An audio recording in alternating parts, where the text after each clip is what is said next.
Good afternoon everyone, welcome to the podcast NEET unlocked. तो आज हमारे साथ हैं अनुराधा के पेरेंट।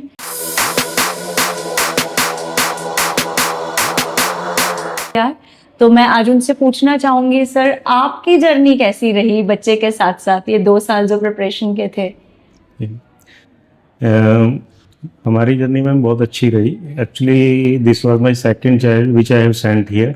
दूसरी बच्ची थी, बेटी थी मेरी, 2 बेटियां मेरी। ठीक है। पहले बड़ी बेटी मैंने यहाँ जब भेजी थी तब 2021 में मैंने यहाँ भेजी थी। तो उस टाइम पे मतलब ऋषभ सर मेरे पास आए थे, but I don't know the name of पिनेक्टो, मुझे इसका नाम नहीं पता था उस टाइम जी।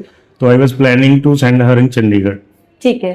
तो वो मुझे मिले, उन्होंने बताया कि हमने यहाँ पे इंस्टीट्यूट खोला है, उसमें IIT फैकल्टी है, तो आप एक बार ट्राई कीजिए, आप एक बार इसको सारा देखिए। तो उन्होंने मुझे एक प्रोस्पेक्टस दिया, मैंने वो देखा, तो मुझे लगा भी स्टूडेंट को क्या चाहिए। अगर स्टूडेंट पढ़ना चाहे तो उसे सिर्फ अच्छी फैकल्टी, अच्छे टीचर्स चाहिए जो वेल एजुकेटेड हों, जो उसके डाउट्स हैं वो क्लियर कर सकते हैं। तो इस चीज़ को सोच के मैंने उसको यहाँ पे छोड़ दिया इनकी गाइडेंस में। तो that decision I took that proved me right. तो ma'am she is now studying in IIT Delhi. Okay. तो she is in third year. तो मैं उसके बाद फिर there was no doubt in my mind, yeah, no looking back. तो फिर उसके बाद मैंने अनुराधा को यहाँ पे भेजा मैं। तो that is also results are in front of you. तो वो भी बहुत अच्छा रैंक सिक्योर किया उसने यार। जर्नी काफी टफ रहती है मैम, वो तो सबको पता ही है। एज अ पेरेंट जर्नी बहुत टफ होती है। जी मैम, वो एक्चुअली अप्स एंड डाउन्स आते हैं, टेस्ट में बच्चे के नंबर कभी बढ़ते हैं कभी कम होते हैं, तो ये चीजें तो देखो सबके साथ होती है। तो उसमें पेरेंट्स का जो रोल है वो है बच्चे को मोटिवेट करना रेगुलरली, बच्चे को हौसला बना के रखना, बच्चे का वो अपना काम करता रहे, इस चीज़ के लिए मोटिवेट करना। तो ये चीज़ें पेरेंट्स को अपना रोल निभाना पड़ता है।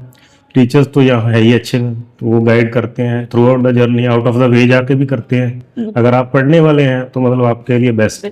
जी सर। तो ये कोई डिफरेंस नहीं मेक करता भी आप चंडीगढ़ जा रहे हैं या पटियाला जा रहे हैं या संगरूर आ रहे हैं।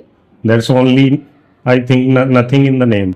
बिल्कुल। जैसे अब बड़ी बेटी इंजीनियरिंग कर रही है IIT दिल्ली से, और अभी ये मेडिकल लाइन में, तो मतलब इंस्पिरेशन कैसे आपने ही इंस्पायर किया डॉक्टर बनने के लिए, या inspiration self inspiration? Throughout the study both of them are brilliant. तो शुरू से टॉपर्स रही हैं, स्कूल में भी टॉपर्स रही हैं। तो we have never put any pressure on them, कभी उनको प्रेशराइज नहीं किया भी आपने क्या करना है। तो हमने उनको मतलब कुछ चूज करके भी नहीं दिया अभी आप इंजीनियरिंग करो या आप डॉक्टर, हमने ऐसा कुछ चूज करके नहीं दिया, हमने उन पे ही छोड़ दिया था, आप खुद अपना डिसीजन लो। आप आर्ट्स करना चाहते हो, we are well versed in that, हम उसमें भी ठीक है, हमें कोई प्रॉब्लम नहीं, आप जो भी करना चाहो आप करो। तो बच्चों को हमने पूरी आज़ादी दी हुई इस बार, तो उन्होंने अपनी लाइन खुद चूज की। और जो सेल्फ स्टडी आवर्स है अनुराधा के घर पे कितने रहते थे? Ma'am she was usually studying 6 to 7 hours। Okay, apart from institute. Okay, ठीक है। और स्मार्टफोन वगैरह क्या यूज करती, कितना यूज करती? स्मार्टफोन मैम ऑनेस्टली स्पीकिंग काफ़ी यूज करती थी। ओके।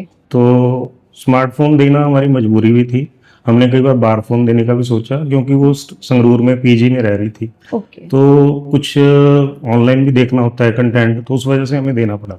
ओके। बट हमने मतलब उस पर कुछ लास्ट में आके 1.5 साल तो हमने उसमें कुछ नहीं किया। लास्ट में आके जब इसका कुछ थोड़ा एक्सपोजर ज़्यादा बढ़ गया था स्मार्टफोन पे, तो डेली के 3 घंटे के करीब ये स्मार्टफोन पे बिता रही थी, 3-3.5 घंटे। तो मुझे लगा अभी ये मतलब पीछे जा सकती है, सेटबैक हो सकता है इसको। तो मैंने उस पर एक मतलब ऐप आती है फैमिली लिंक ऐप, तो वो इंस्टॉल की इसके फ़ोन पे। तो उसके बाद मैंने इसके सारे फ़ोन को कंट्रोल कर लिया अपने अंदर ले कंट्रोल को। तो उसके बाद मैंने इसका जो स्क्रीन टाइम था, ऑन स्क्रीन टाइम, वो 45 मिनट्स to 1 hour कर दिया। तो उसके बाद मैं इसको टाइम नहीं देता था। इसको जरूरत होती तो कभी ये मांग लेती थी टाइम, ये मेरे को चाहिए आज, इस वजह से चाहिए, तो मैं दे देता था इसको। ये ऐसा रहा मेरे से। तो बच्चे को मतलब इस चीज़ में थोड़ा ध्यान देना जरूरी है पेरेंट्स को। एग्जैक्टली।